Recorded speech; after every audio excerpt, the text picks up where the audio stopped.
Beep, beep, beep, beep, beep. Morgan, welcome to the court of the EDI Jester. How are we doing? Ooh. All I have to say to you this morning first thing is...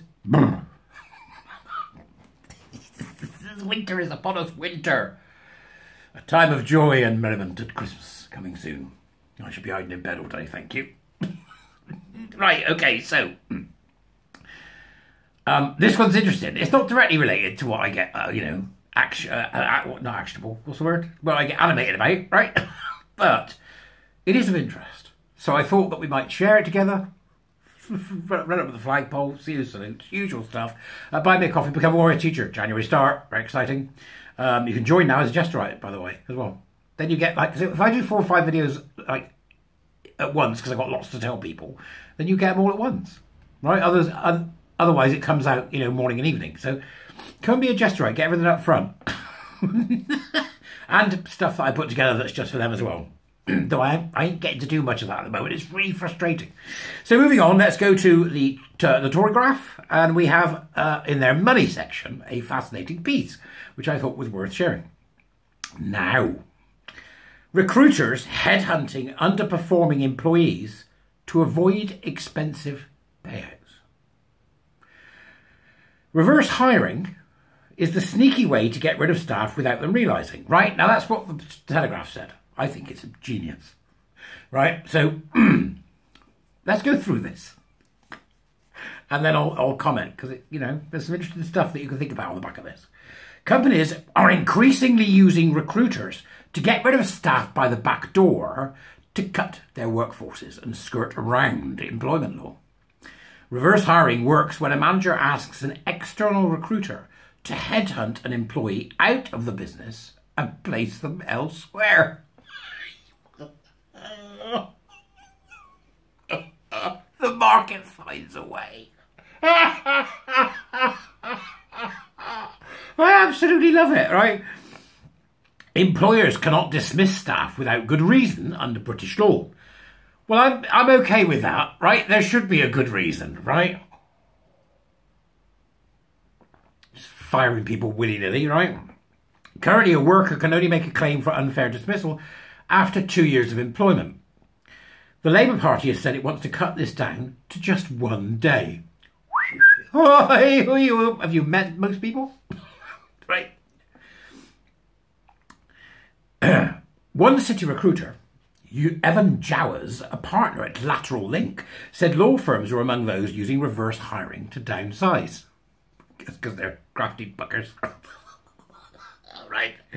He said a slowdown in business since the start of last year and overhiring during the pandemic has led some corporate firms to increase the pace at which they get rid of staff.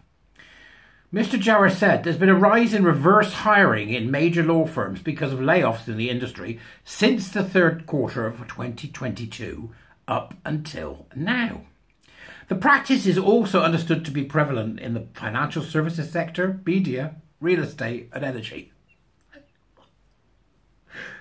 Reverse hiring is also used to remove underperforming staff and sidestep any formal internal processes. Let's cover this. Often the employer will be blind to the process. The employee will be blind to the process, which typically results in the recruiter netting 2 lots of fees.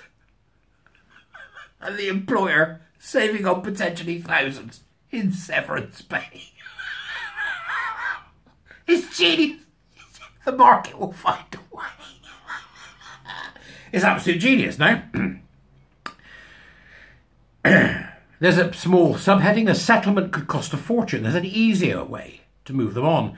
One recruiter who works at an agency specialising in professional services says it's quite a cunning way of getting people out the door if they've already passed probation.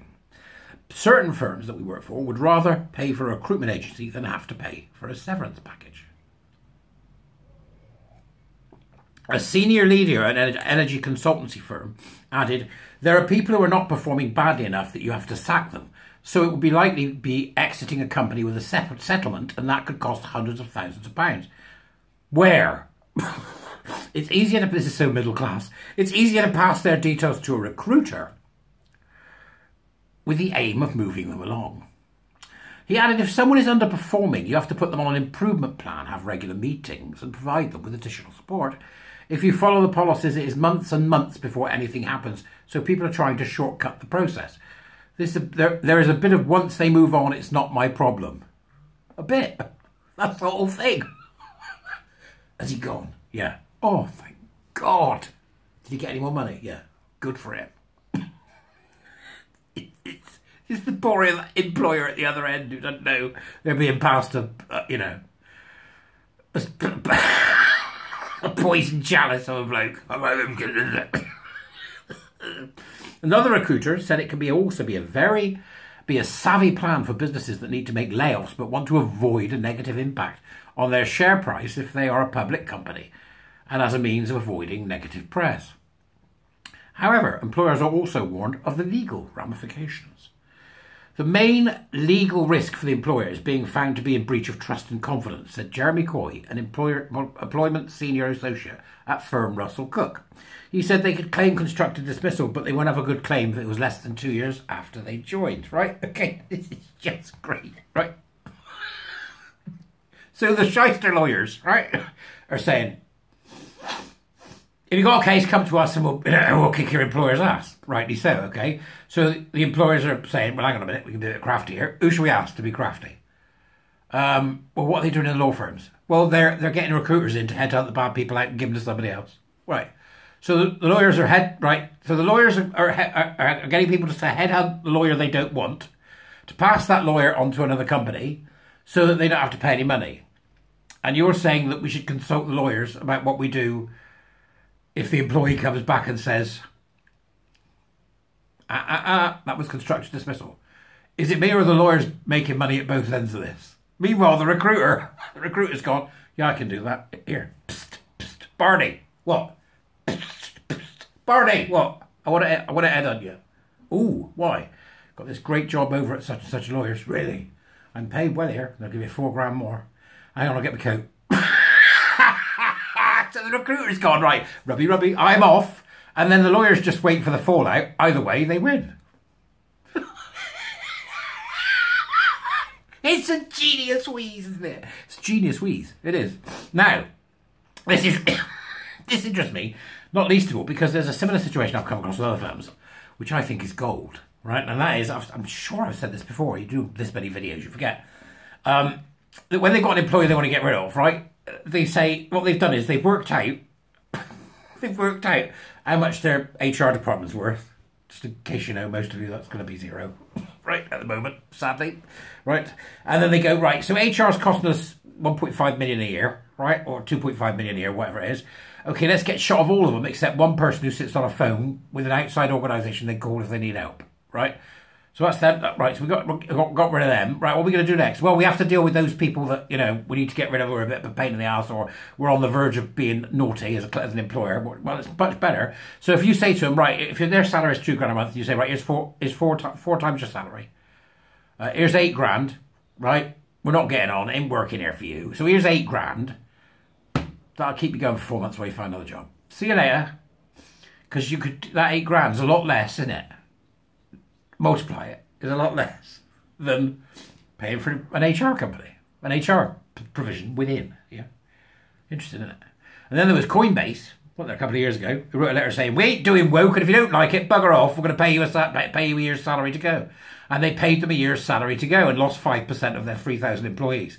And the estimates for that are that they were saved millions of pounds because they got rid of this woke nonsense. They got all the TQ plus and the anti-race wallers and the, you know, environmental tree buggers, and they got rid of them all from their company, right? Saved a fortune because these people they're the thieves of time primarily, right? So power and oppression, steal your time, cause division in your organisation. That's the three key things, yeah? So they got rid of them first.